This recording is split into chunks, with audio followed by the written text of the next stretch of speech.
आज अपन पढ़ेंगे राजनीति विज्ञान की परिभाषा समसामयिक या आधुनिक दृष्टिकोण में।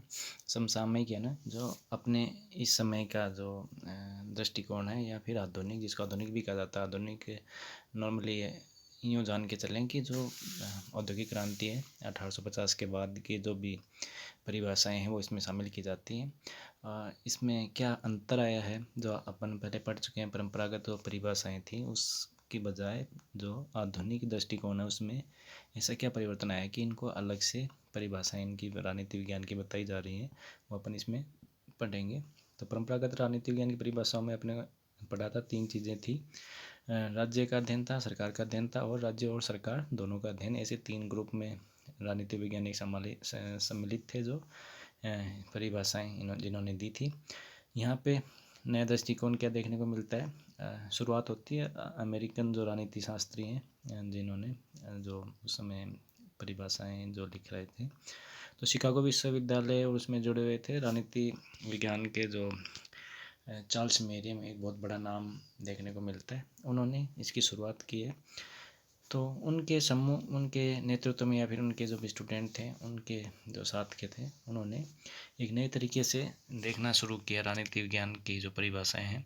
नए तरीका क्या था कि उसमें उन्होंने राजनीति विज्ञान को समाजशास्त्र, मनोविज्ञान, दर्शन, सांख्यिकी, अर्थशास्त्र और मानव शास्त्र जैसे समाज विज्ञानों के निकट लाने का हर संभव पर्याप्त प्रयास किया। यानी इनका जो भी दृष्टिकोण था उसमें ये शामिल था कि राजनीति विज्ञान को अलग करके अपन नहीं देख सकते, अलग करके राजनीति की परिभाषा अपन नहीं निकाल सकते। इसकी राजनीति परिभाषा, राजनीति को समझने के लिए ज़रूरी है कि अपन समाजशास्त्र, मनोविज्ञान, दर्शन, सांख्यिकी, अर्थशास्त्र और मानवशास्त्र का प्रयोग करें राजनीति को समझने के लिए। तो मुख्यतः ये माना जाता है कि समाजशास्त्र और दूसरा मनोविज्ञान।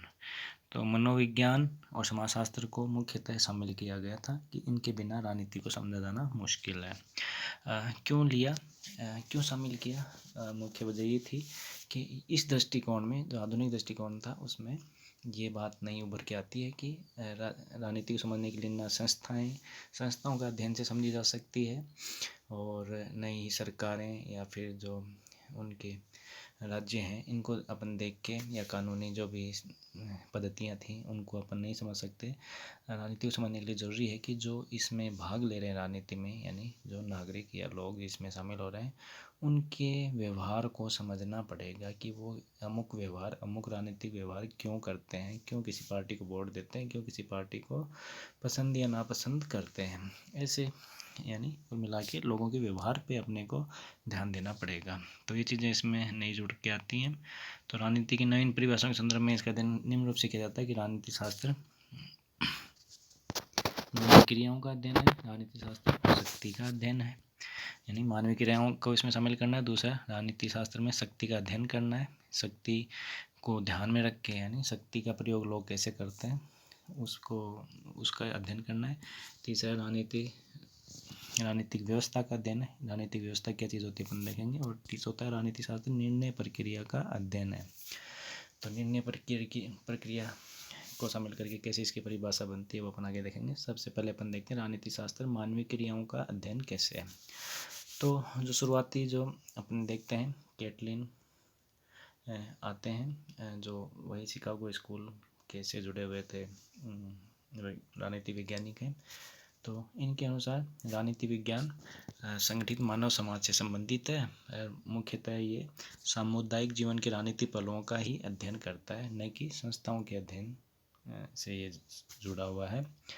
तो कुल मिला के राजनीतिक संबंधों का अध्ययन करना है, और जो मिलजुल कर रहने वाले व्यक्तियों के बीच स्वयं उत्पन्न हो जाते हैं। ये इनके अनुसार राजनीति का अर्थ था। ऐसे सैमुअल हंटिंगटन ने कहा, अपन इनका नहीं, आप अगर नाम याद रखना चाहें तो एक कैटलिन का नाम रख सकते हैं, इम्पोर्टेंट है। कैटलिन से ऊपर जो आपने देखा था चार्ल्स मेरियम है, तो मेरियम और कैटलिन दूसरे नंबर के, आप इनको नाम याद कर सकते हैं। तो समझ गए, इसमें पहले में क्या किया जाता है, राजनीतिक व्यवहार का अध्ययन किया जाता है, मानवीय क्रियाओं का अध्ययन किया जाता है, यानी मानवीय क्रियाओं से ही राजनीति को समझा जा सकता है।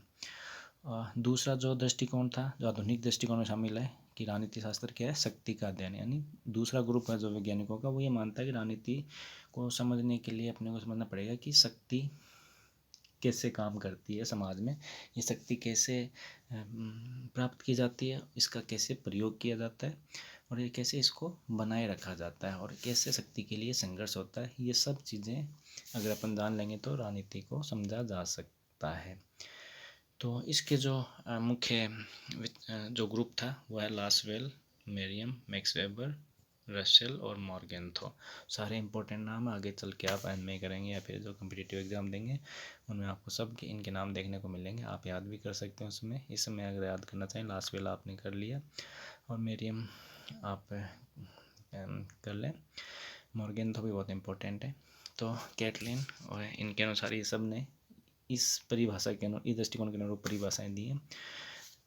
तो इनके अनुसार इस दृष्टिकोण से कैसे है कि राजनीति से अभिप्राय सत्ता संघर्ष अथवा सत्ताधिकारियों को प्रभावित करना है। यानी राजनीति को समझना है तो एक्चुअल में ये देखना है कि कैसे सत्ता पे नियंत्रण स्थापित किया जाता है, उसके लिए संघर्ष कैसे होता है, और कैसे सत्ताधारियों को प्रभावित करती है आम जनता या फिर दूसरे सत्ताधारी लोगों द्वारा।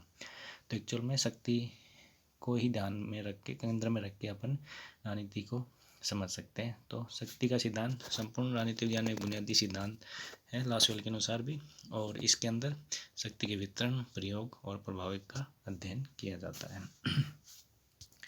अब अपन देखेंगे एक इम्पोर्टेंट छोटा क्वेश्चन कई बार जाता है, किसने कहा था राजनीति को शक्ति का विज्ञान कहा है? तो कैटलिन ने कहा है राजनीति को शक्ति का विज्ञान कहा है। किसने? कैटलिन ने। इसके बाद में अपन ये देखेंगे कि राजनीति शास्त्र राजनीतिक व्यवस्था का अध्ययन कैसे है। तीसरे नंबर का जो समूह है जिसमें अपन देखते हैं जो आधुनिक दृष्टिकोण में ही शामिल है। राजनीति शास्त्र को समझना है तो क्या समझना पड़ेगा? राजनीतिक व्यवस्था का अध्ययन करना पड़ेगा। राजनीतिक व्यवस्था क्या है वो अपन देखते हैं। सिस्टम, व्यवस्था को इंग्लिश में सिस्टम बोला है यहाँ पे। तो पॉलिटिकल सिस्टम क्या चीज़ है? तो इनका मानना है कि आप जो भी अब तक लोगों ने राजनीति को समझने की कोशिश की है वो सब राजनीति को अलग मान के चलते हैं, राजनीति को अलग से समझने की कोशिश करते हैं। इनका ये मानना है कि राजनीति एक अलग कोई प्रक्रिया या क्रियाविधि लोगों द्वारा नहीं अपनाई जाती, ये एक्चुअल में समाज का ही एक हिस्सा है, समाज का एक अंग के रूप में राजनीति को समझा जा सकता है। तो एक्चुअल में इनका ये मानना था कि पॉलिटिकल सिस्टम है वो एक सोशल सिस्टम के अंदर ही काम करता है, यानी एक सोशल सिस्टम के अंदर एक पॉलिटिकल सिस्टम काम करता है, और इस पॉलिटिकल सिस्टम को समझने के लिए सोशल सिस्टम से जोड़ के ही देखा जा सकता है। ये पॉलिटिकल सिस्टम अंतरक्रिया करता है किससे? सोशल सिस्टम से। यानी जो राजनीति है वो समाज से अंतरक्रिया करती रहती है, समाज से जो भी प्रभाव या उत्पन्न होते हैं, जो भी वो बल उत्पन्न होते हैं वो पॉलिटिकल सिस्टम को प्रभावित करते हैं, और पॉलिटिकल सिस्टम से जो भी बल उत्पन्न होते हैं वो समाज को प्रभावित करते हैं। तो अपन एक सिस्टम के रूप में इसको समझ सकते हैं। जैसे कि शरीर अपना एक सिस्टम है, उन्होंने उसी तरीके से राजनीति को समझने की कोशिश की। जैसे शरीर के सारे अंग कैसे कैसे कार्य करते हैं, एक शरीर का अगर पैर में चोट लगती है तो पूरे सिस्टम को परेशानी होती है। तो अपने यूँ इसी तरह के समझेंगे कि कैसे समाज के एक हिस्से में कोई दिक्कत होती है तो पॉलिटिकल सिस्टम जो काम कर रहा है उसमें कैसे प्रभाव पड़ता है, और पॉलिटिकल सिस्टम द्वारा उसकी प्रतिक्रिया में जो किया जाता है उससे फिर वापस उस समाज के हिस्से में कैसे उसका प्रभाव उत्पन्न होता है। तो पॉलिटिकल सिस्टम आप समझ गए होंगे। इसके अंदर मुख्यतः क्या अध्ययन किया जाता है कि सरकार, संविधान तक कानून के बदले, यानी इनका अध्ययन नहीं किया जाता है। किन विषयों का अध्ययन किया जाता है? सामाजिक एवं राजनीतिक प्रक्रिया, समाज से जुड़ी हुई प्रक्रियाएं सारी देखनी पड़ेंगी।